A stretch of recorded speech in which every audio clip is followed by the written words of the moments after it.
أشهد أن لا إله إلا الله وحده لا شريك له وأشهد أن محمدا عبده ورسوله أما بعد فأعوذ بالله من الشيطان الرجيم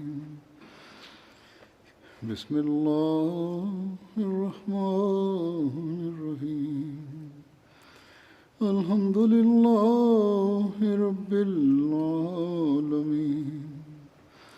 الرحمن الرحيم مالك يوم الدين إياك نعبد وإياك نستعين اهدنا الصراط المستقيم صراط الذين أنعمت عليهم غير المغضوب عليهم ولا الضالين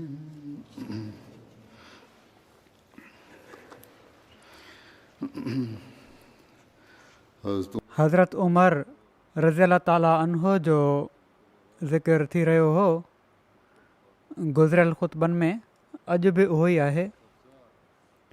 हज़रत हफ़्सा बिनते उमर हज़रत उमर जी दुनिया खां बेरग़बती ऐं ज़ुहद जो ज़िक्र कंदे बयानु फ़रमाइनि थियूं त उन्हनि हिकु भेरे पंहिंजे बुज़ुर्ग वालिद खे चयो, ए अमीरुल मोमिनीन, मुख़ातिबु कयूं। ऐं हिकिड़ी रिवायत में हीअ आहे त हीअं मुख़ातिबु कयाऊं त ऐं मुंहिंजा पीउ, अल्लाह रिज़्क़ खे कुशादो कयो आहे ऐं तव्हांखे फ़तहूं अता कयूं अथई ऐं तमामु घणो माल अता कयो अथई। छो न तव्हां पंहिंजे हिन खाधे खां वधीक नरम ख़ुराक खाईंदा कयो ऐं पंहिंजे हिन लिबास खां वधीक नरम लिबास पाईंदा कयो। हज़रत उमर फ़रमायो, मां तोखां ई इन ॻाल्हि जो फ़ैसिलो चाहींदुसि। छा तोखे यादि नाहे त रसूलुल्लाह सल्लल्लाहु अलैहि वसल्लम खे ज़िंदगी में केॾियूं सख़्तियूं बर्दाश्त करणियूं पयूं? रावी चवनि था त पाण लाॻीतो हज़रत हफ़्सा खे ई यादि ॾियाराईंदा रहिया एसि ताईं जो हज़रत हफ़्सा खे रुआरे छॾियाऊं। पोइ हज़रत उमर फ़रमायो, अल्लाह जो कसम, जेसि ताईं मूं में ताक़त हूंदी मां रसूलुल्लाह सल्लल्लाहु अलैहि वसल्लम ऐं हज़रत अबू बकर जी ज़िंदगियुनि जी सख़्ती में शामिलु रहंदुसि त जीअं शायदि मां हिननि ॿिन्ही जी राहत जी ज़िंदगी में बि शरीक थी वञा। हिकिड़ी रिवायत में आहे हीअ बि त हज़रत उमर हज़रत हफ़्सा खे चयो, ऐं हफ़्सा बिनते उमर, तूं पंहिंजी क़ौम जी ख़ैरु खाही त कई आहे, पर पंहिंजे पीउ जी ख़ैरु खाई नाहे कई। हीअ सलाह ॾिनी आहे तूं मूंखे त ईअं थींदो त बहितर ख़िदमत कंदुसि क़ौम जी, पर इहा मुंहिंजी ख़ैरु खाई नाहे। पोइ फ़रमायाऊं त मुंहिंजे ख़ानदान वारनि जो सिर्फ़ु मुंहिंजी जान ऐं मुंहिंजे माल ते हक़ु आहे, पर मुंहिंजे दीन ऐं मुंहिंजी अमानत में उन्हनि जो को हक़ु नाहे। माना त जेका अमानत मां अदा कयां पियो थो ऐं जहिड़ी तरह अदा कयां पियो थो, इन में मूंखे तोखे कुझु चवण जी ज़रूरत नाहे, तुंहिंजो को हक़ु नाहे इन बारे में चवणु। हज़रत इकरमा बिन ख़ालिद बयानु कनि था त हज़रत हफ़्सा ऐं हज़रत अब्दुल्ला ऐं इन्हनि खां अलावा कुझु ॿियनि माण्हुनि हज़रत उमर सां ॻाल्हि कंदे चयो त जेकॾहिं तव्हां वधीक भली खुराक खाओ त हक़ जे लाइ कमु करण जे लाइ तव्हां वधीक मज़बूत थी वेंदव। हज़रत उमर फ़रमायो, छा तव्हां सभिनी जी इहा ई राय आहे? त उन्हनि चयो, हा। हज़रत उमर फ़रमायो, मां तव्हांजी ख़ैरु खाई सम्झी वियो आहियां, पर मां पंहिंजे ॿिन्ही दोस्तनि माना त पाण सॻोरनि सल्लल्लाहु अलैहि वसल्लम ऐं हज़रत अबू बकर खे उन रस्ते ते छॾियो आहे त जेकॾहिं मां उन्हनि ॿिन्ही जो उहो रस्तो छॾे ॾिनो त मां उन्हनि ॿिन्ही सां मंज़िल में मिली न सघंदुसि। हज़रत मुस्लिम मऊद रज़ियल्लाहु ताला अन्हु बयानु फ़रमाइनि था त रसूल करीम सल्लल्लाहु अलैहि वसल्लम जो ज़मानो ख़ौफ़ ऐं ख़तरे जो ज़मानो हुयो। उन वक़्तु जेके पाण मुस्लमाननि खे हुकुम ॾिना हुआ असां उन्हनि मां सबक़ु हासिलु करे सघूं था। संदन पंहिंजो तरीक़ो बि ई हुयो ऐं हिदायत बि पाण हीअ ॾेई रखी हुआऊं त हिक खां वधीक ॿोड़ इस्तेमालु न कयो वञे। हीअ हज़रत मुस्लिम मऊद रज़ी ताला अन्हु पंहिंजे हिकिड़े ख़ुतबे में ज़िक्र कनि पिया था, तहरीक जदीद जे सिलसिले में ई। बहरहाल फरमाइनि था त पाण सॻोरनि सलाहु वसलम जी हीअ हिदायत हुई त हिक खां वधीक ॿोड़ इस्तेमालु न कयो वञे ऐं इन ते एॾो ज़ोर ॾींदा हुआ जो किन असहाबनि इन में गुलब करे वरितो, वधा करे वरितो, इंतिहा ताईं वधी विया। जीअं त हिकु भेरे हज़रत उमर जे साम्हूं सुरको ऐं लूणु रखियो वियो त पाण फरमायाऊं हीअ ॿ खाधा छो रखिया विया आहिनि जॾहिं त पाण सॻोरनि सलाहु वसलम सिर्फ़ु हिकिड़े खाधे जो हुकुम ॾिनो आहे। खेनि चयो वियो, अर्ज़ु कयऊं, माण्हुनि हज़रत उमर खे चयो हीअ ॿ न पर ॿई रलिजी हिकिड़ो ॿोड़ थींदो आहे, लूणु ऐं सुरको, पर पाण चयऊं न हीअ ॿ आहिनि। जेतोणीकि हज़रत उमर जो हीउ फ़ैल पाण सॻोरनि सलाहु वसलम जी मुहबत जे जज़्बे जे करे ग़ुलब जो पहलू रखंदे मालूम थिए थो। ग़ालिबन पाण सॻोरनि वसलम जो हीउ मक़सदु न हुयो, पर इन मिसाल मां ई ज़रूरु पतो पए थो त पाण ॾिसी त मुसलमाननि खे सादगी जी ज़रूरत आहे, इन जो केॾो न ताक़ीद कयो हुआऊं। हज़रत उमर वारो मुतालबो त मां नथो कयां, हज़रत मुस्लिम फरमाइनि था त हज़रत उमर वारो मुतालबो मां नथो कयां ऐं हीअ नथो चवां त लूणु हिकिड़ो ॿोड़ आहे ऐं सुरको ॿियो, पर हीउ मुतालबो कयां थो त अॼु खां 3 सालनि जे लाइ जंहिं जे दौरान मां हिकु साल खां पोइ ॿीहर ऐलान कंदो रहंदुसि त जीअं जेकॾहिं हिननि 3 सालनि में ख़ौफ़ जी हालति मटिजी वञे त हुकुम बि मटे सघजनि।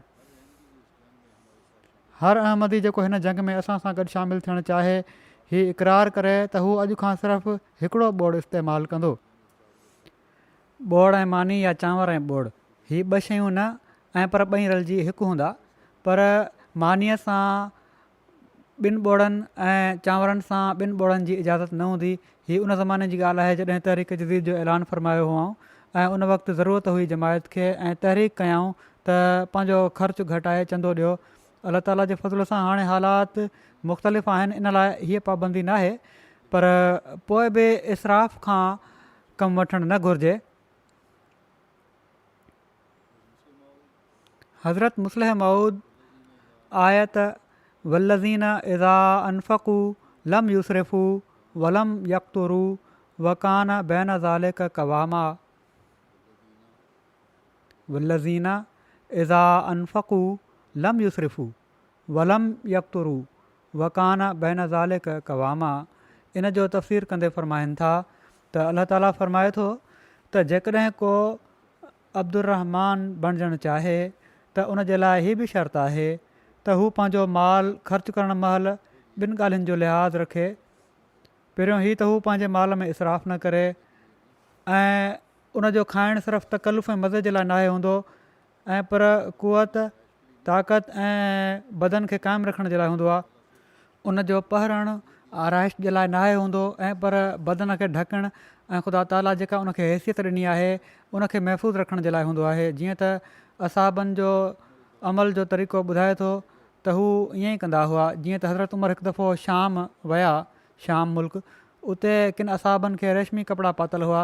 रेशमी कपिड़नि मां मुराद उहे कपिड़ा आहिनि जंहिंमें कुझु रेशम हुयो, न त ख़ालिस रेशम जा कपिड़ा सवाइ कंहिं बीमारी जे मर्दनि लाइ पाइणु मना आहिनि। पाण पंहिंजे साथियुनि खे फ़रमायाऊं हज़रत उमर त हिननि माण्हुनि ते ख़ाक उछलियो, माना त सुठो न लॻुनि, ऐं उन्हनि खे चयाऊं त हाणे तव्हां अहिड़ा आसाइश पसंदि थी विया आहियो जो रेशमी कपिड़ा था पायो।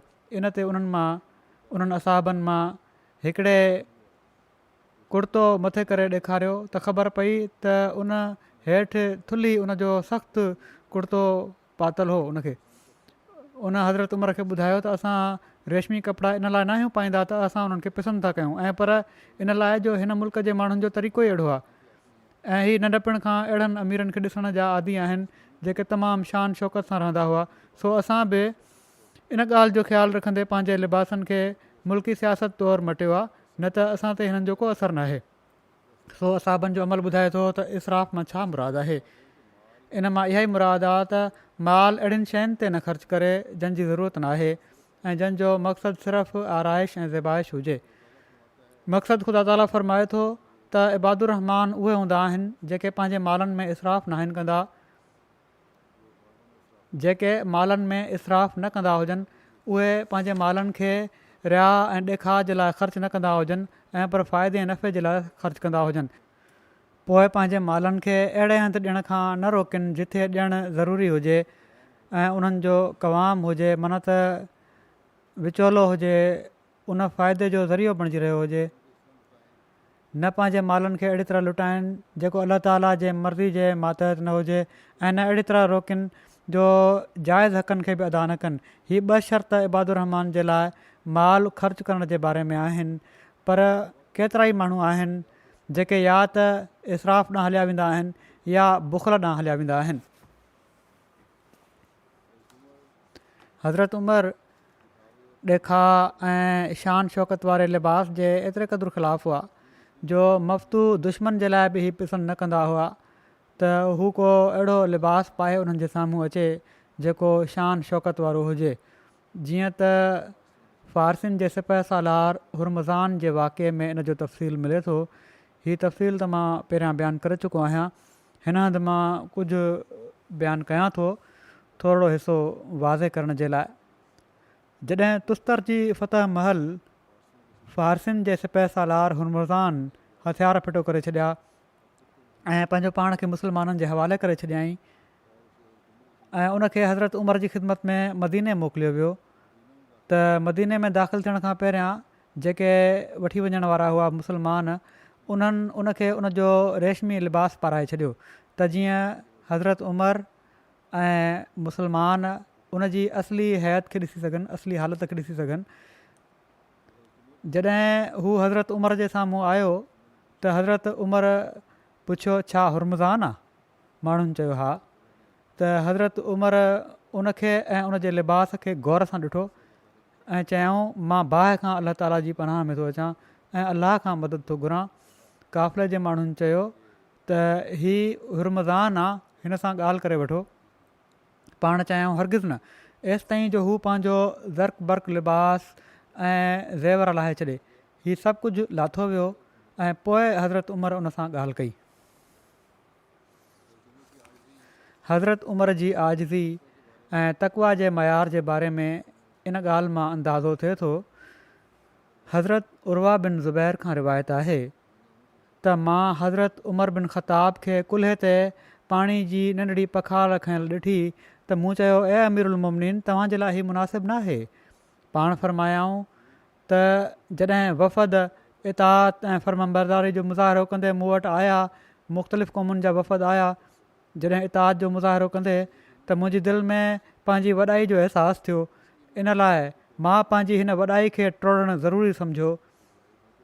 हीअ वॾाई छो पैदा थी, इन लाइ मूं सोचियो त मां पोइ इनखे अहिड़ी तरह टोड़ियां जो पाणी जी पखाल खणी वञा। हज़रत याहिया बिन अब्दुर्रहमान बिन हातिब पंहिंजे वालिद खां रिवायत कनि था त असां माण्हू हज़रत उमर बिन ख़ताब सां गॾु मके मां काफ़िले जी सूरत में वापसि अची रहिया हुआसीं। एसि ताईं जो असां ज़जनान जी माथिरियुनि में जॾहिं पहुतासीं त माण्हू बीहजी विया। ज़जनान मके खां 25 मीलनि जे मुफ़ासिले ते हिकिड़ी जॻह जो नालो आहे। चवनि था त हज़रत उमर फ़रमायो त मूंखे हिन जॻह ते उहो वक़्तु बि यादि आहे जॾहिं मां पंहिंजे वालिद ख़ताब जे उठ ते हूंदो हुउसि ऐं तमामु सख़्तु तबियत जा हू इंसान हुआ। हिकु दफ़ो मां हिननि उठनि ते काठियूं खणी वेंदो हुउसि ऐं ॿियो भेरो उन्हनि ते गाहु खणी वेंदो हुउसि। अॼु मुंहिंजो हीउ हाल आहे जो माण्हू मुंहिंजे इलाइक़े जे परे परे इलाइक़नि में सफ़र कनि था ऐं मुंहिंजे मथां को कोन्हे, माना त मां हिकिड़े वॾे ऐं कुशादे इलाइक़े जो हाकिम आहियां जंहिंमें माण्हू परे परे ताईं सफ़र कनि था ऐं मूंसां मिलणु अचनि था ऐं मूं ते दुनिया जो को हुकुमरान नाहे जेको मूं ते हुकूमत कंदो हुजे।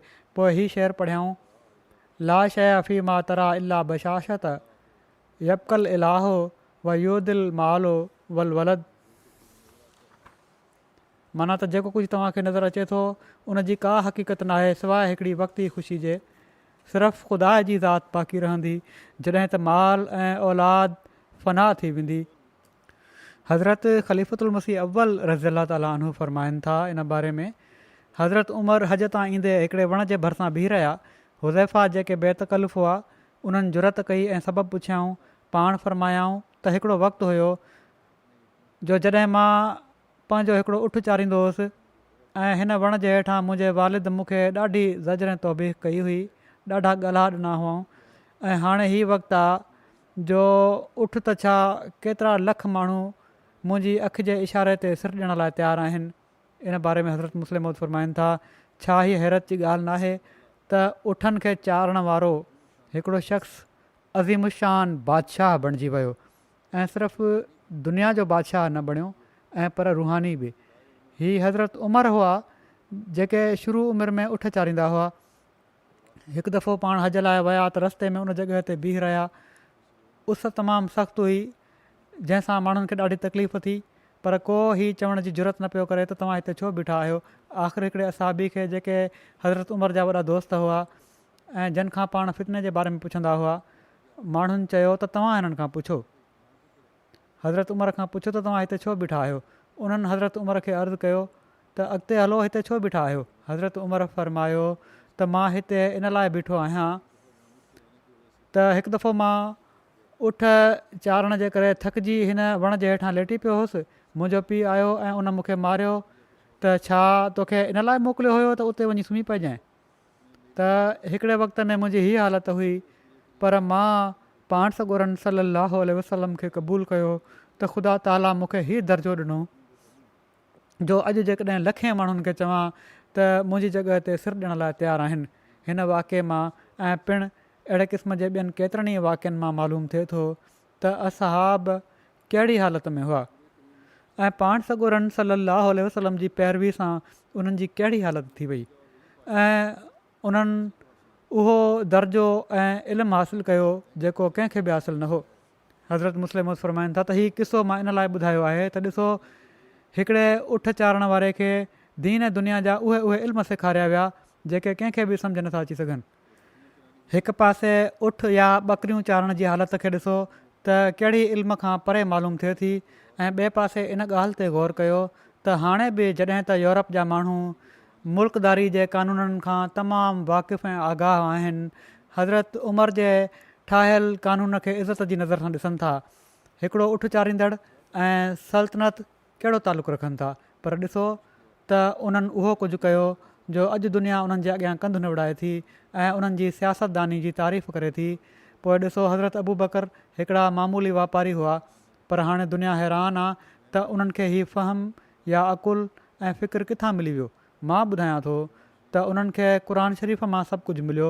उन्हनि क़ुर शरीफ़ ते गौर कयो, इन लाइ उन्हनि खे उहो कुझु अची वियो जेको सॼी दुनिया खे न पियो अचे, छो त क़ुर शरीफ़ हिकिड़ो अहिड़ो हथियार आहे जो जॾहिं इन सां दिलि खे सैकल कयो वञे त अहिड़ी साफ़ थी वेंदी आहे जो सॼी दुनिया जा इल्म उन में नज़र अची वेंदा आहिनि ऐं इंसान ते हिकिड़ो अहिड़ो दर खुली वेंदो आहे जो पोइ कंहिंजा रोकियल उहे इल्म जेके उन जी दिलि ते नाज़िल कया वेंदा आहिनि न आहिनि रुकिजी सघंदा।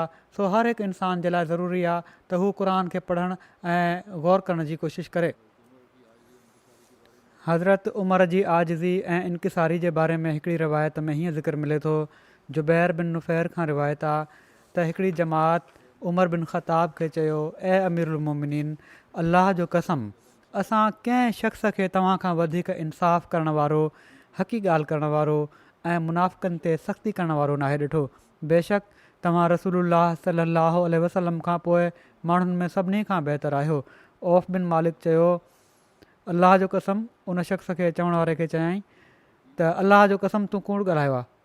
यकीनन असां पाण सॻोरनि सल्लल्लाहु अलैहि वसल्लम खां पोइ हिननि खां बहितर खे ॾिठो आहे, माना त हज़रत उमर खां बहितर खे बि ॾिठो आहे। त हज़रत उमर पुछियो, ऐं औफ़, उहो केरु आहे? त उन्हनि चयो, अबू बकर। हज़रत उमर फ़रमायो, औफ़ सच ॻाल्हायो आहे। ऐं उन शख़्स खे चयऊं तूं कूड़ ॻाल्हायो आहे। अलाह जो कसम अबू बकर मुश्क जी ख़ुशबू खां बि वधीक पाकीज़ा आहिनि ऐं मां पंहिंजे घर वारनि जे उठनि खां बि वधीक भटकियल आहियां।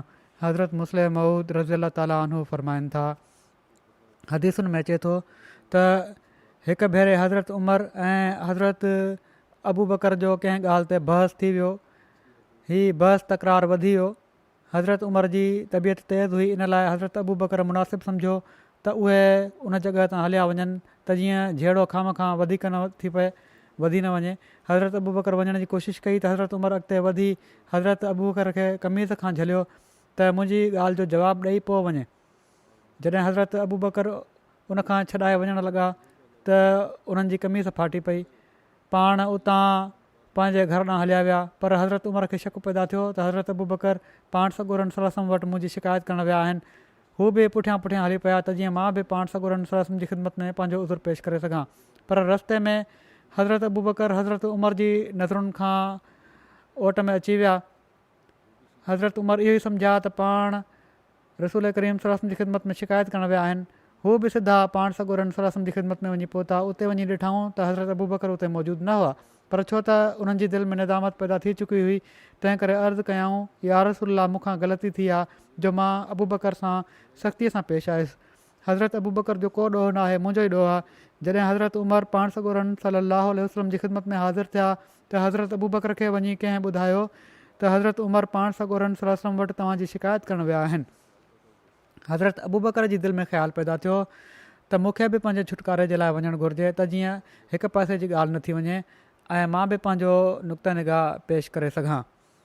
जॾहिं हज़रत अबू बकर पाण सॻोरनि सलाहु वसलम जी ख़िदमत में मजलिस में पहुता त हज़रत उमर अर्ज़ु करे रहिया हुआ त या रसूलल्लाह मूंखां ग़लती थी आहे जो मां हज़रत अबू बकर सां बहस कयो ऐं उन्हनि जी कमीज़ मूंखां फाटी पई।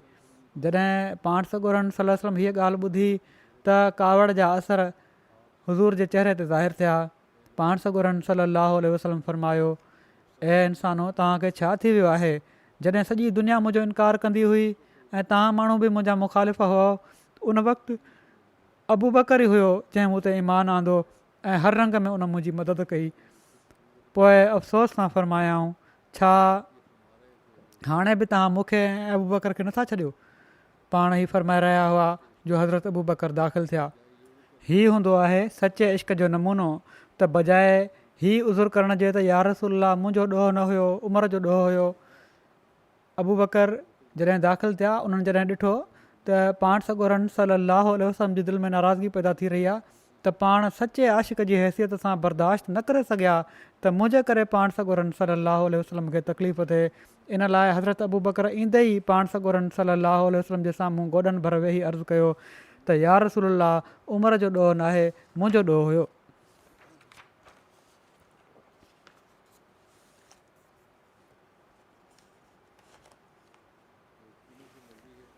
हज़रत उमर खां मरवी आहे त उन्हनि माण्हुनि खां औरत जो ॿारु किराइण जी सूरत में उन जी दियत जे बारे में सलाह कई। मुग़ीरा चयो त पाण सॻोरनि सलम हिकिड़ो ग़ुलाम या बानी जी क़ीमत दियत तौरु अदा करण जो फ़ैसिलो फ़रमायो हुयो। हज़रत उमर चयो, अहिड़ो शख़्स आणियो जेको तोसां गॾु इन ॻाल्हि जी शाहिदी ॾिए। पोइ मोहम्मद बिन मुस्लिमा शाहिदी ॾिनी त हू पाण सॻोरनि सलाहु वसलम जी ख़िदमत में हाज़िर हुआ। पाण सॻोरनि सलाहु वसलम अहिड़ो ई फ़ैसिलो कयो हुयो, माना त कंहिं ज़ुल्म जे करे या ज़ोरी कंहिं औरत जो इस्कात थी वञे या करायो वञे त पोइ उन जी दियत ॾियणु ज़रूरी आहे ऐं जंहिं हीउ कयो हुजे ज़ुल्म उहो दियत ॾींदो त हिकिड़ी बानी या ग़ुलाम खे आज़ादु करणु। हज़रत अबू सईद खां मरवी आहे त अबू मूसा अशरी रज़ी अला ताला अनो उमर रज़ी अला ताला अनो खां उन्हनि वटि हाज़िर थियण जी इजाज़त घुरी त उन्हनि चयो, अस्सलामु अलैकुम, छा मां अंदरि अची सघां थो? उमर रज़ी अला ताला अनो उन्हनि दिलि में चयो, अञा त हिकु दफ़ो इजाज़त घुरी अथई। थोरी देरि ख़ामोश रही उन्हनि वरी चयो, अस्सलामु अलैकुम, छा मां अंदरि अची सघां थो? उमर रज़ी अला ताला अनो दिलि में चयो, माना त जवाबु दिलि में ॾिनऊं ऐं पोइ चयऊं, अञा त ॿ भेरा ई इजाज़त घुरी अथई। थोरी देरि वधीक ख़ामोश रही उन्हनि वरी चयो, अस्सलामु अलैकुम, छा मूंखे अंदरि दाख़िलु थियण जी इजाज़त आहे? हज़रत उमर रज़ियल्लाहु ताला अन्हु जॾहिं 2-3 भेरा हू इजाज़त घुरी चुका त पोइ अबू मूसा अशरी रज़ियल्लाहु ताला अन्हु वापसि वञणु लॻा। जॾहिं 3 भेरा उन्हनि इजाज़त वरिती ऐं जवाबु न ॿुधऊं हज़रत उमर जो त हू वापसि हलिया विया। उमर रज़ियल्लाहु ताला अन्हु दरबान खे चयो अबू मूसा छा कयो आहे? उन चयो त मोटी विया आहिनि।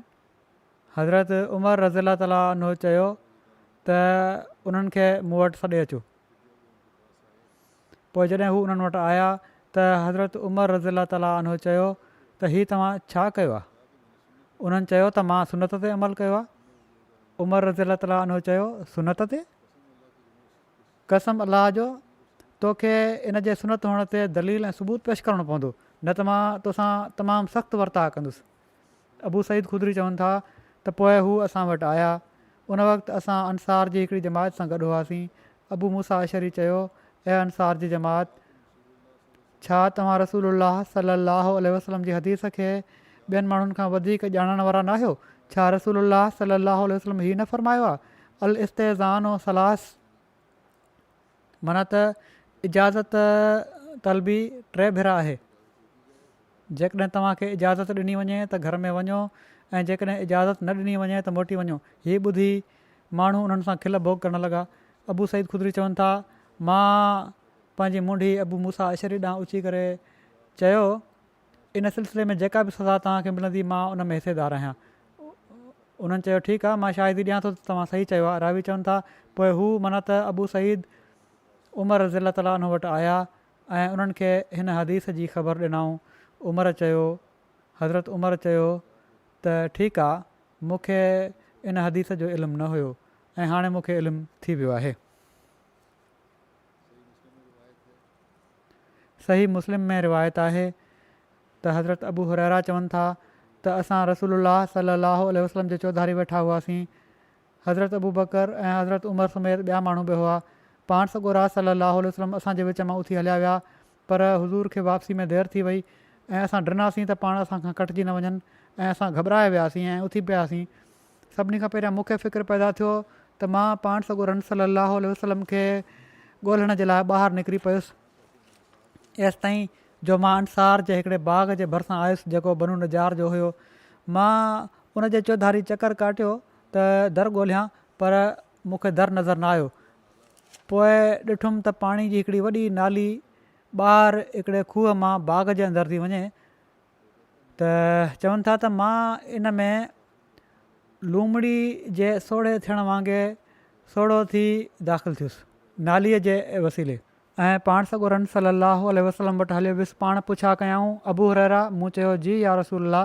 फ़रमायूं छा ॻाल्हि आहे? मूं चयो तव्हां असांजे विच में वेठा हुओ, पोइ तव्हां उथी पियो, पर वापसी में तव्हांखे देरि थी वई त असां डिॼी वियासीं त तव्हां असांखां कटिजी न वञो त असां घबराए वियासीं। सभिनी खां पहिरियां मूंखे फ़िक्रु पैदा थियो ऐं मां हिन बाग़ वटि आयुसि ऐं लूमड़ी वांगुरु सोढ़ो थी इन में दाख़िलु थियुसि ऐं हू माण्हू मुंहिंजे पुठियां आहिनि।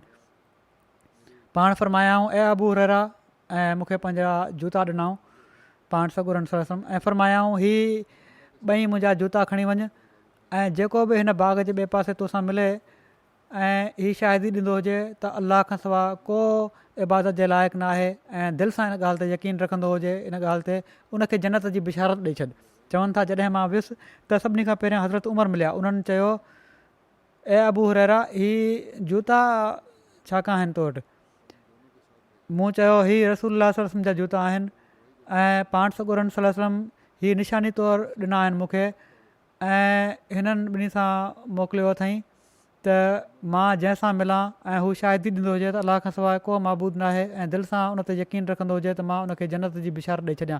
इन ते हज़रत अबू हुरैरा चवनि था त हज़रत उमर ज़ोर सां मुंहिंजे सीने ते हथु हयो कावड़ में ऐं मां पुठी भर किरियुसि। उन्हनि चयो ऐं अबू हुरैरा वापसि वञु।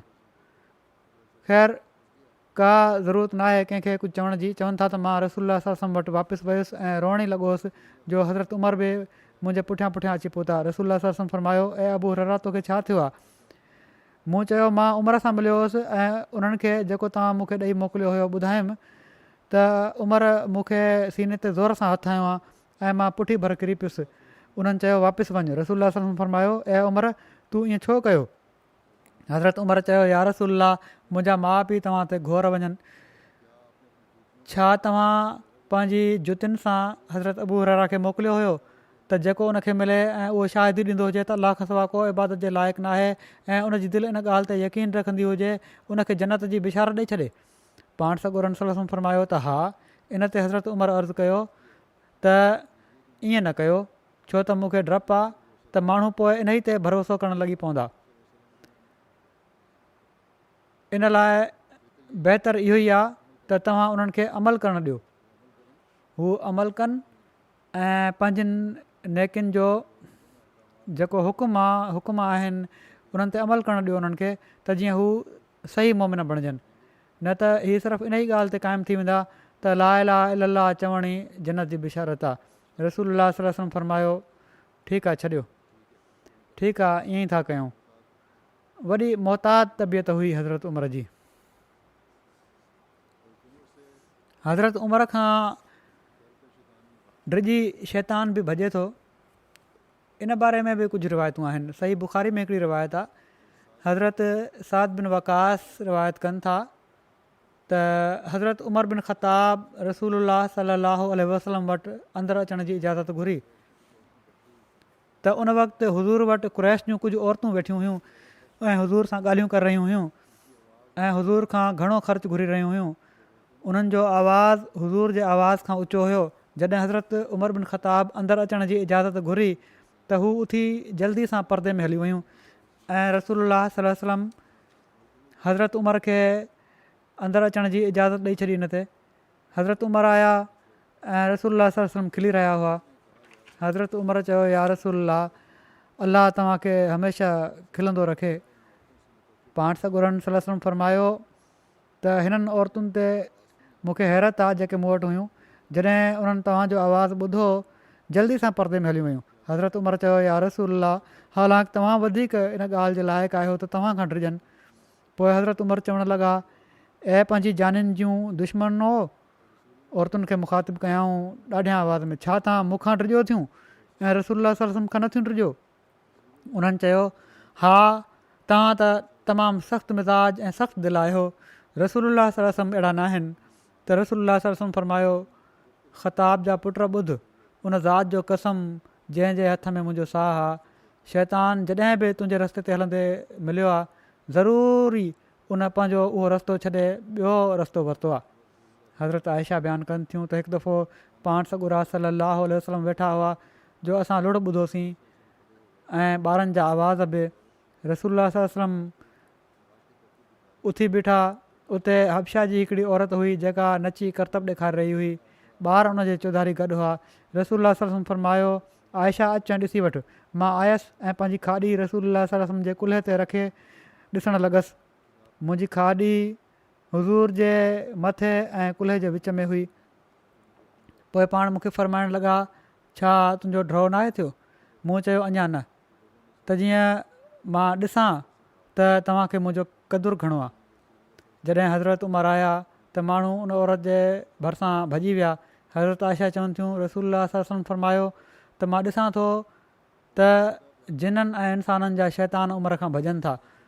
हज़रत आयशा चवनि थियूं पोइ मां उतां मोटी आयसि। हज़रत बुरैदा बयानु कनि था त रसूलुल्लाह सल्लल्लाहु अलैहि वसल्लम कंहिं ग़ज़वे जे लाइ निकिता।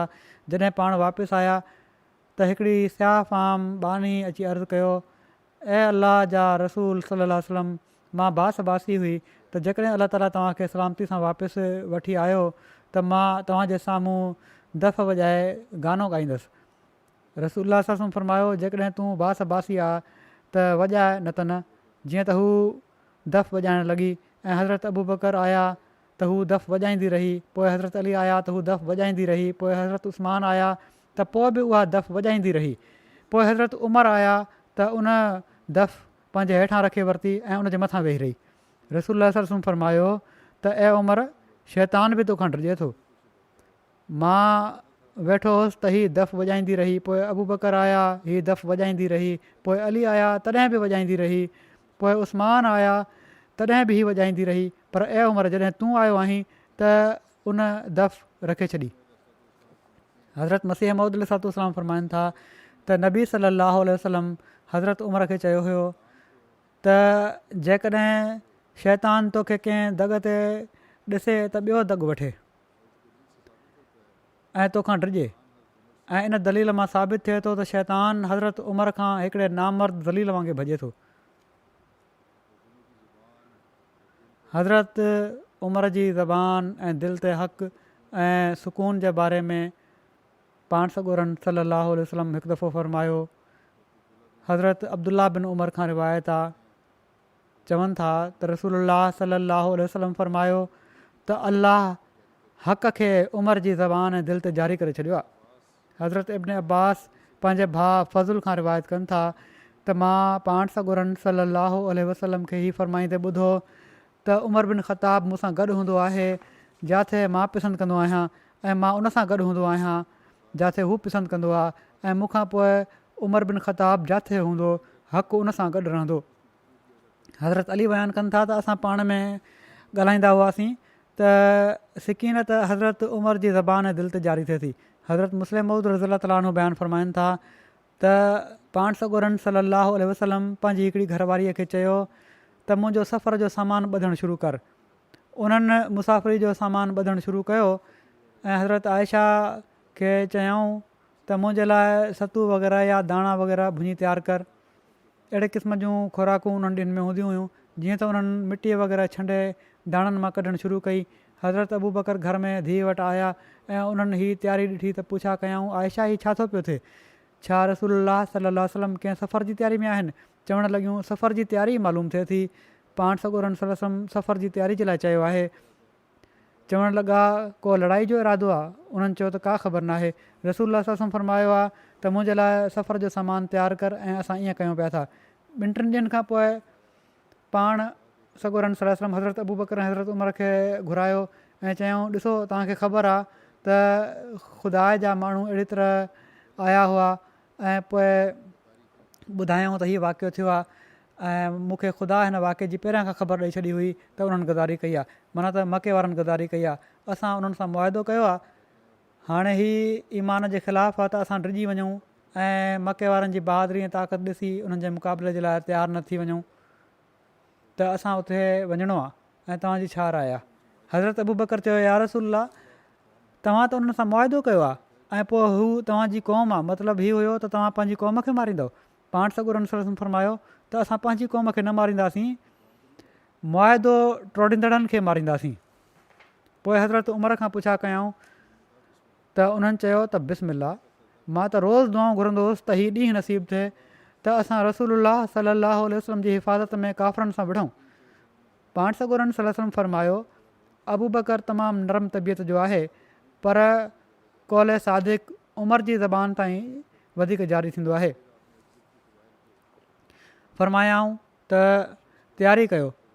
पोइ पाण चौधारी जे क़बीलनि में ऐलान मोकिलियाऊं त हर शख़्स जेको अलाह रसूल ते ईमान रखे थो हू रमज़ान जे शुरूआती ॾींहंनि में मदीने में गॾु थी वञे। जीअं त लश्कर गॾु थियणु शुरू थिया ऐं केतिरनि ई हज़ार माण्हुनि जो लश्कर तयारु थी वियो ऐं पाण विढ़ण जे लाइ हलिया विया।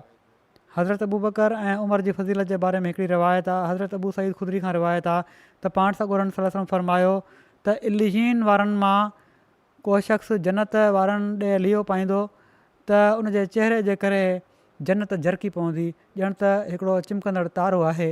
ऐं हज़रत अबू बकर ऐं उमर बि उन्हनि मां आहिनि ऐं उन्हनि ॿिन्ही जी छा ॻाल्हि आहे। अबू उस्मान खां रिवायत आहे त रसूलुल्लाह सल्लल्लाहु अलैहि वसल्लम हज़रत अमर बिन आस खे ज़ातु सलासिल जी फ़ौज ते ऑफिसर मुक़ररु करे मोकिलियो। हीअ मदीने खां को हिकु ॾींहं जे सफ़र ते मौजूदु जॻह आहे। उन ज़माने में जेको सफ़र जो तरीक़ो हूंदो हुयो उन जे मुताबिक़ ऐं वादिल कुरा खां अॻिते कबीले जज़ाम जे इलाइक़े में हिकिड़े खूह जो नालो आहे। हज़रत अमर चवनि था त जॾहिं मां हुज़ूर वटि वापसि आयुसि त मां हुज़ूर खां पुछा कई त माण्हुनि मां तव्हांखे केरु वधीक प्यारो आहे? पाण फरमायाऊं आयशा। मूं चयो मर्दनि मां केरु वधीक प्यारो आहे? पाण फरमायाऊं आयशा जो पीउ। मूं चयो पोइ केरु? पोइ पाण फरमायाऊं उमर। पोइ पाण केतिरनि ई मर्दनि जो नालो वरितऊं। हज़रत अनस खां मरवी आहे त रसूलुल्लाह सल्लल्लाहु अलैहि वसल्लम मुहाजिरनि ऐं अंसार मां पंहिंजे असहाबनि वटि निकिरी ईंदा हुआ ऐं उहे वेठा हूंदा हुआ। उन्हनि में अबू बकर ऐं उमर रज़ी अला अनुमा बि हूंदा हुआ त उन्हनि मां को पंहिंजी नज़र हुज़ूर ॾांहुं खणी न ॾिसंदो हुयो सवाइ अबू बकर ऐं उमर रज़ी अला अनुमा जे। हीअ ॿई हुज़ूर खे ॾिसंदा हुआ ऐं मुरकंदा हुआ ऐं पाण हिननि ॿिन्ही खे ॾिसंदा हुआ ऐं मुरकंदा हुआ। हज़रत इब्न उमर खां मरवी आहे त रसूलुल्लाह सल्लल्लाहु अलैहि वसल्लम हिकिड़े ॾींहुं निकिता ऐं पाण ऐं हज़रत अबू बकर ऐं उमर मस्जिद में दाख़िल थिया। उन्हनि मां हिकिड़ा हुज़ूर जे साॼे पासे हुआ ऐं ॿिया खाॿे पासे ऐं ॿिन्ही जो हथु हुज़ूर जे हथ में हो। पाण फरमायाऊं अहिड़ी तरह असां क़यामत जे ॾींहुं उथारिया वेंदासीं। अब्दुल्ला बिन हंतब खां मरवी आहे त रसूलुल्लाह सल्लल्लाहु अलैहि वसल्लम हज़रत अबू बकर ऐं हज़रत उमर रज़ी अला अनुमा खे ॾिसी फरमायो हीअ ॿई कन ऐं अखि आहिनि। हज़रत जाबिर बिन अब्दुल्ला खां मरवी आहे त हज़रत उमर हज़रत अबू बकर खे चयो ऐं रसूलुल्लाह सल्लल्लाहु अलैहि वसल्लम खां पोइ सभिनी खां बहितर इंसान। इन ते हज़रत अबू बकर रज़ी अला अन्हु चयो ॿुध जेकॾहिं तूं ईअं चईं थो त मां रसूलुल्लाह सल्लल्लाहु अलैहि वसल्लम खे फरमाईंदे ॿुधो आहे त कंहिं माण्हूअ ते सिजु नाहे चढ़ियो जेको उमर खां बहितर हुजे। हज़रत इब्न उमर खां मरवी आहे त रसूलुल्लाह सल्लल्लाहु अलैहि वसल्लम फरमायो मां उहो पहिरियों शख़्स हूंदुसि जंहिंसां ज़मीन शक थींदी, पोइ अबू बकर, पोइ उमर रज़ी अला अनुमा, पोइ मां बकी वारनि वटि ईंदुसि त उहे बि मूंसां गॾु उथारिया वेंदा, पोइ मां मके वारनि जो इंतज़ारु कंदुसि एसि ताईं जो हरमैन जे विच में उथारियो वेंदुसि। हज़रत अब्दुल्ला बिन मसूद खां मरवी आहे त पाण सॻोरनि सल्लल्लाहु अलैहि वसल्लम फरमायो तव्हां वटि जन्नत वारनि मां हिकिड़ो शख़्स अचे पियो थो त हज़रत अबू बकर रज़ी अला अन्हु आया। पोइ पाण फरमायाऊं तव्हां वटि जन्नत वारनि मां हिकिड़ो शख़्स अचे पियो थो त हज़रत उमर रज़ी अला ताला अन्हु आया। हज़रत अनस खां रिवायत आहे त रसूलुल्लाह सल्लल्लाहु अलैहि वसल्लम हज़रत अबू बकर ऐं हज़रत उमर जे बारे में फरमायो हीअ ॿई जन्नत जे अवलीन ऐं आख़िरीन जे सभिनी वॾी उमिरि जे माण्हुनि जा सरदार आहिनि सवाइ नबियुनि ऐं मुरसलनि जे। हज़रत हुज़ैफ़ा खां रिवायत आहे त रसूलुल्लाह सल्लल्लाहु अलैहि वसल्लम फरमायो मूंखां पोइ हिननि ॿिन्ही माना त अबू बकर ऐं उमर जी पैरवी कजो। हज़रत अबू सईद ख़ुदरी बयानु कनि था त रसूलुल्लाह सल्लल्लाहु अलैहि वसल्लम फरमायो हर नबीअ जा आसमान वारनि मां 2 वज़ीर हूंदा आहिनि ऐं ज़मीन वारनि मां बि 2 वज़ीर हूंदा आहिनि। आसमान वारनि मां मुंहिंजा 2 वज़ीर जिब्राइल ऐं मिकाइल आहिनि ऐं ज़मीन वारनि मां मुंहिंजा 2 वज़ीर अबू बकर ऐं उमर आहिनि। हज़रत हुज़ैफ़ा खां मरवी आहे त असां नबी करीम सल्लल्लाहु अलैहि वसल्लम वटि वेठा हुआसीं त पाण सॻोरनि सल्लल्लाहु अलैहि वसल्लम फरमायो मां नथो ॼाणा त मां केसि ताईं तव्हांजे विच में रहंदुसि, सो तव्हां माण्हू हिननि ॿिन्ही जी पैरवी कयो जेके मूंखां पोइ हूंदा। ऐं पाण सॻोरनि सल्लल्लाहु अलैहि वसल्लम हज़रत अबू बकर ऐं हज़रत उमर ॾांहुं इशारो कयो। हज़रत अबू बकरा खां मरवी आहे त पाण सॻोरनि सल्लल्लाहु अलैहि वसल्लम हिकिड़े ॾींहुं फरमायो तव्हां मां कंहिं ख़्वाबु ॾिठो आहे? हिकिड़े शख़्स अर्ज़ु कयो त मूं ॾिठो आहे ॼण त हिकिड़ो मीज़ान आहे आसमान तां लथो आहे ऐं तव्हांखे ऐं हज़रत अबू बकर खे तोरियो वियो त तव्हां हज़रत अबू बकर खां ॻोरा निकितो, पोइ हज़रत अबू बकर ऐं हज़रत उमर खे तोरियो वियो त हज़रत अबू बकर ॻोरा निकिता, पोइ हज़रत उमर ऐं हज़रत उस्मान खे तोरियो वियो त हज़रत उमर ॻोरा निकिता। उनखां पोइ मीज़ान माना ताराज़ी खईं वई। रावी चवनि था त असां हुज़ूर जे चहिरे ते नापसंदीदगी जा असर ॾिठासीं। हिकिड़ी ॿी रिवायत में आहे त पाण सॻोरनि सल्लल्लाहु अलैहि वसल्लम ख़्वाबु ॿुधण खां पोइ फरमायो हीअ नबूअत जी ख़िलाफ़त आहे, इन खां पोइ अलाह जंहिंखे चाहींदो बादशाहत अता फरमाईंदो। अब्दे ख़ैर बयानु कनि था त हज़रत अली मिंबर ते बीठा ऐं चवणु लॻा ऐं इंसानो छा मां तव्हांखे पाण सॻोरनि सल्लल्लाहु अलैहि वसल्लम खां पोइ हिन उमत जे सभिनी खां बहितरीनु इंसान जे बारे में न ॿुधायां? माण्हुनि चयो छो न? हज़रत अलीअ चयो अबू बकर आहिनि उहे। पोइ पाण थोरी देरि ख़ामोश रहिया, पोइ चवणु लॻा ऐं इंसानो छा मां तव्हांखे हज़रत अबू बकर खां पोइ हिन उमत जे सभिनी खां बहितरीनु इंसान जे बारे में ॿुधायां? उहे उमर आहिनि। अबू जुहैफ़ा चवनि था त मां हज़रत अली खां ॿुधो त हिन उमत में पाण सॻोरनि सल्लल्लाहु अलैहि वसल्लम खां पोइ सभिनी खां बहितरीनु अबू बकर आहिनि, पोइ उमर आहिनि। हीउ ज़िक्र अञा हले पियो थो, आईंदा बि इनशा अल्लाह बयानु थींदो। कुझु देरि हीउ हलंदो ज़िक्र हज़रत उमर जो। हिन वक़्तु मां निमाज़ खां पोइ जनाज़ा कुझु पढ़ाईंदुसि जंहिंजो ज़िक्र करे थो छॾियां हिते। पहिरियों ज़िक्र आहे मुकरम कामरान अहमद साहब शहीद इब्न नसीर अहमद साहब ऑफ पिशावर जो। जेको 9 नवंबर ते मुखालफ़नि हिननि जी ऑफ़िस में फायरिंग करे हिननि खे शहीद करे छॾियो। इन्ना लिल्लाहि व इन्ना इलैहि राजिऊन। शहीद जी उमिरि 44 साल हुई। पेशावर में हिकिड़े अहमदी मुकरम शफ़ीक़ुर रहमान साहब जी फैक्ट्री में अकाउंटेंट तौरु कमु करे रहिया हुआ। हिकिड़ो हथियारबंद शख़्स आयो ऑफ़िस में ऐं अची फायरिंग करे छॾियईं। हिननि खे 4 गोलियूं लॻियूं ऐं थॾे ते शहीद थी विया। इन्ना लिल्लाहि व इन्ना इलैहि राजिऊन। वाक़े खां पोइ कातिल भॼी वियो। शहीद मरहूम जे ख़ानदान में अहमदियत हिननि जे वालिद मुकरम नसीर अहमद साहब जे नाने हज़रत नबी बख़्श साहब इब्न फ़तहुद्दीन साहब आफ़ भेनी बांगड़ लॻ कादियान जे ज़रिए आई हुई। जन 1902 में हज़रत अक़दस मसीह मऊद अलैहिस्सलाम जे दस्त मुबारक ते बैत करे अहमदियत में शमूलियत इख़्तियार कई हुई। शहीद मरहूम कुझु वक़्तु अॻु हिकिड़ो दुकानु वठी पंहिंजे भाउ सां गॾु हिकिड़ी ऑफ़िस ठाही हुई। दुकान जे मालिक सिर्फ़ु अहमदी हुअण जे करे हिकिड़े ॾींहं जे नोटिस ते दुकानु ख़ाली कराए वरितो। उनखां पोइ चौक जो नालो ख़त्म नबूअत चौक रखियो वियो। वेझो हिकिड़ो दुकानु वठण ते मुखालफ़नि जुलूस कढी उहो दुकानु बि ख़ाली कराए वरितो। हिननि जे घर जे वेझो अक्टूबर में वॾो जलसो कयो वियो ऐं जमायत जे ख़िलाफ़ु शदीद इश्तिहाल अंगेज़ तक़रीरूं कयूं वयूं। हीअ चवनि था त उन इलाइक़े में एॾो वॾो जलसो असां पहिरियां कॾहिं बि न आहे ॾिठो। शदीद नफ़रत जी फ़िज़ा क़ाइमु थी वई उन इलाइक़े में। शहीद मरहूम केतिरनि ई सालनि खां हिकिड़े प्राइवेट इदारे जे अकाउंटेंट जे मामलनि खे बि ॾिसंदा हुआ। मुखालफ़त जे करे उन्हनि उतां माज़रत करे छॾी त उन्हनि माण्हुनि चयो त तव्हांजो किरदारु ऐं ईमानदारी अहिड़ी आहे जो असां तव्हांखे नथा छॾे सघूं। थोरे 2-3 मिंटनि जे लाइ ईंदा कयो, असां वटि अची वेंदा कयो। ऐं जॾहिं उन्हनि जी शहादत जी ख़बर पहुती त उहे माण्हू बि ॾाढी तकलीफ़ में हुआ।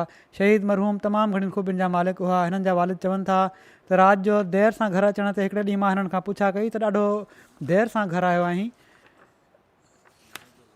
छा सबबु आहे?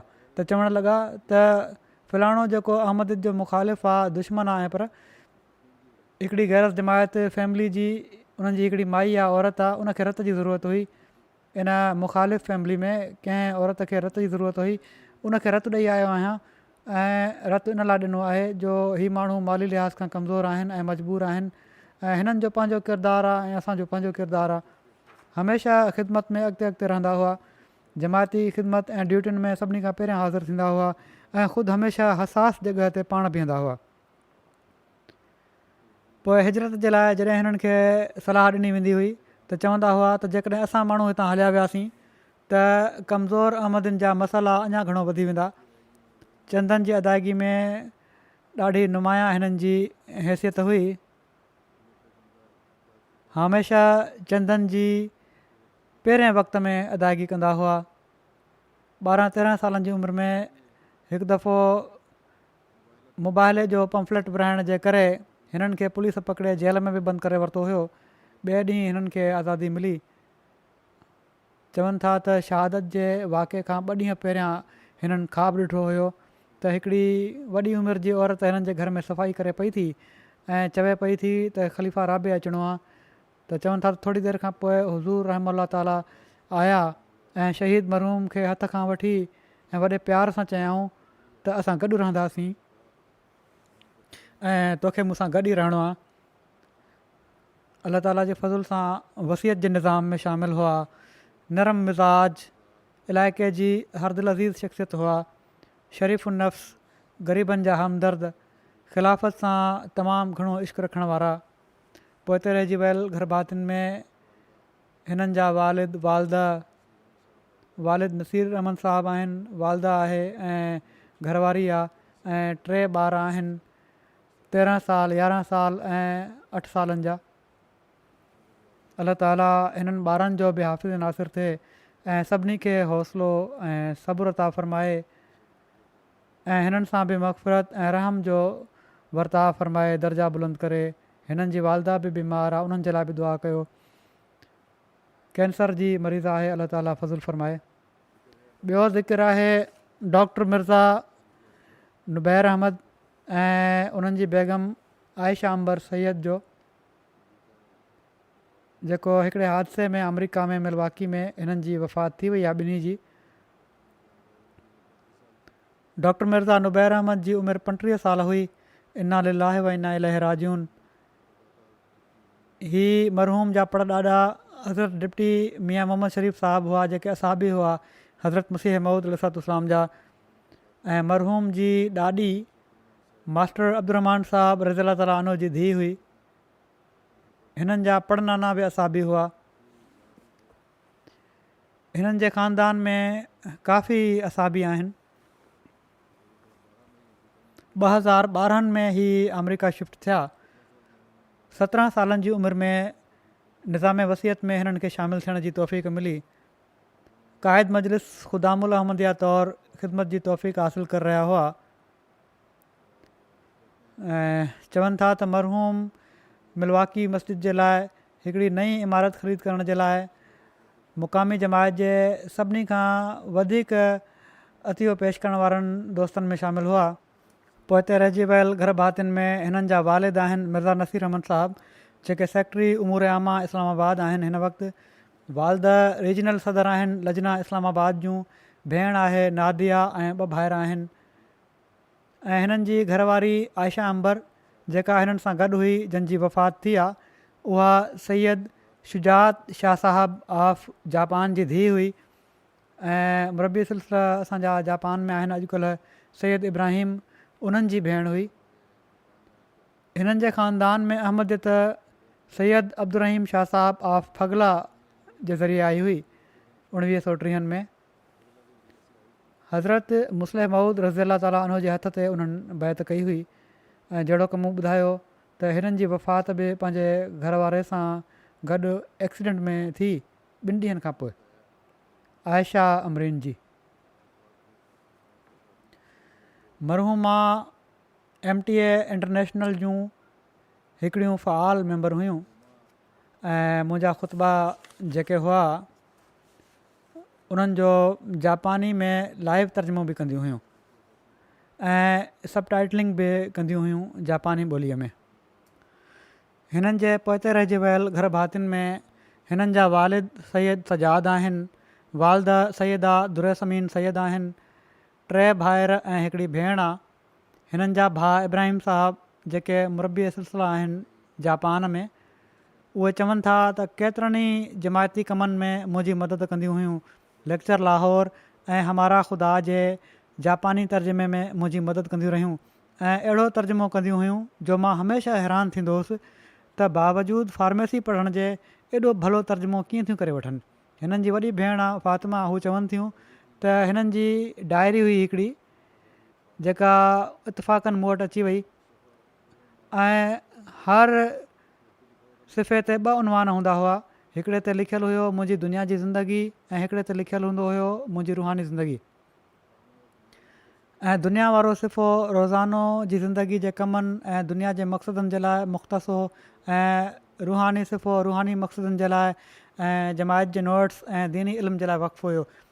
हर सिफ़ो तमामु ख़ूबसूरती ऐं सोचे सम्झे लिखियलु हूंदो हुयो। ख़लीफ़े वक़्त जे हिकु हिकु लफ़्ज़ खे गौर सां ॿुधणु ऐं इन ते अमल करणु ऐं पंहिंजे भेण भाइरनि खे बि इन जी तलक़ीन करणु हिननि जो ख़ासि तरीक़ो हुयो। जापानी साहेड़ियुनि खे बि इस्लाम जी पुरहिकमत तालीम खां आगाह कंदियूं हुयूं। अलाह ताला ॿिन्ही मरहूमिन सां मग़फ़िरत ऐं रहम जो वर्ताव फ़रमाए दर्जा बुलंद फ़रमाए। अॻिलो ज़िक्र आहे चौधरी नसीर अहमद साहबु जेके कराची में हिन वक़्तु सेक्रेटरी माल हुआ क्लिफ्टन जमायत जा। चौधरी नज़ीर अहमद साहबु ऑफ रबुआ जा पुट हुआ ही। 69 सालनि जी उमिरि में हिननि जी वफ़ात थी वई। इन्ना लिल्लाहि व इन्ना इलैहि राजिऊन। वफ़ात महल ही पंहिंजी घरवारी ऐं पंहिंजे साले खे फजर जी नमाज़ जी इमामत कराए रहिया हुआ त 2 रकात में सजदे दौरान ओचितो दिलि बंदि थी वञण जे करे अलाह ताला जे हुज़ूर हाज़िर थी विया। अलाह ताला जे फज़ुल सां मूसी हुआ। हज़रत मसीह मऊद अलैहिस्सलाम नमाज़ जी हालत में मौत खे हिकिड़ो रश्क जोॻो मौत करार ॾिनो आहे। चौधरी नज़ीर अहमद साहबु जेके हिननि जा वालिद हुआ उन्हनि खे बि रिटायरमेंट खां पोइ 25 साल जमायत जी ख़िदमत जी तौफ़ीक़ मिली। नाइब नाज़िर ज़रात ऐं वकील ज़रात रहिया। हिननि जा नंढा भाउ आहिनि चौधरी नईम अहमद साहबु। उहे अफ़सर ख़ज़ाना आहिनि अंजुमन जा हिन वक़्तु। पोइ रहिजी वियल गर्भातियुनि में हिननि जी घरवारी आहे नुसरत नसीर साहिबा। हिननि जी औलाद कोन हुई। 1972 में कराची शिफ्ट थिया। उते ई उन्हनि जो कारोबारु हुयो। उते मुख़्तलिफ़ हैसियतुनि सां जमात जी ख़िदमत जी तौफ़ीक़ मिलनि ऐं ग़ैर मामूली ख़िदमत जी हिननि तौफ़ीक़ हासिलु कई। अलाह ताला हिननि सां मग़फ़िरत ऐं रहम जो वर्ताव फ़रमाए। अॻिलो ज़िक्र आहे सरदारा बीबी साहिबा बेगम चौधरी नबी बख़्श साहब आफ दारुल रहमत गरबी रबवा जो, जंहिंजी कुझु ॾींहं अॻु वफ़ात थी आहे। इन्ना लिल्लाहि व इन्ना इलैहि राजिऊन। हिननि जो तालुक़ु पठानकोट ज़िले गुरदासपुर सां हुयो। पोइ ही हिजरत करे पाकिस्तान अची विया। पहिरियां सियालकोट, पोइ सिंध। वालदेन ऐं सॼो ख़ानदान शिया मसलक सां तालुक़ु रखे थो। 1949 में जॾहिं पंहिंजे ख़ानदान सां गॾु पाण अहमदियत क़बूलु कयऊं त वालदेन चयो त तुंहिंजो घरवारो काफ़र थी वियो आहे, तंहिं करे तूं वापसि हली अचु।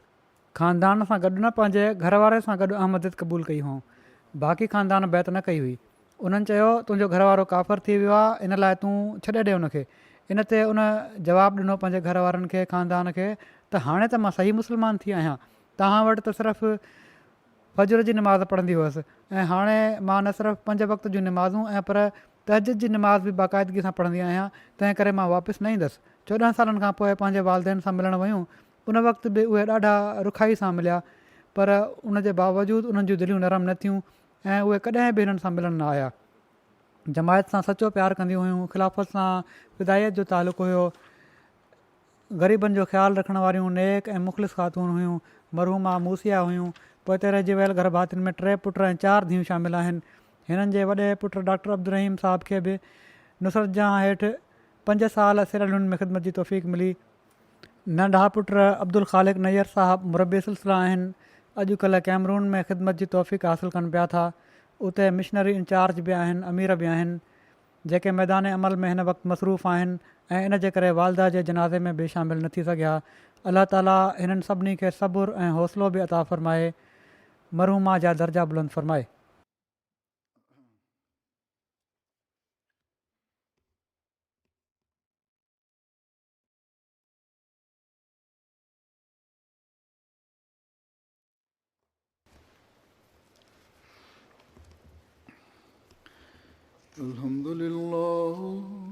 अल्हम्दुलिल्लाह नहमदुहु व नस्तईनुहु व नस्तगफिरुहु व नुमिनु बिही व नतवक्कलु अलैहि व नऊज़ु बिल्लाहि मिन शुरूरि अनफुसिना व मिन सय्यिआति अअमालिना मन यहदिहिल्लाहु फला मुदिल्ल लहु वमन युद्लिल्हु फला हादिय लहु वनशहदु अन ला इलाहा इल्लल्लाह वनशहदु अन्ना मुहम्मदन अब्दुहु व रसूलुहु इबादुल्लाहि रहिमकुमुल्लाह इन्नल्लाहा यअमुरु बिल अदलि वल इहसानि वईताइ ज़िल क़ुर्बा वयन्हा अनिल फ़हशाइ वल मुनकरि वल बग़ि यइज़ुकुम लअल्लकुम तज़क्करून उज़्कुरुल्लाह यज़्कुरकुम वदऊहु यस्तजिब लकुम वलज़िक्रुल्लाहि अकबर।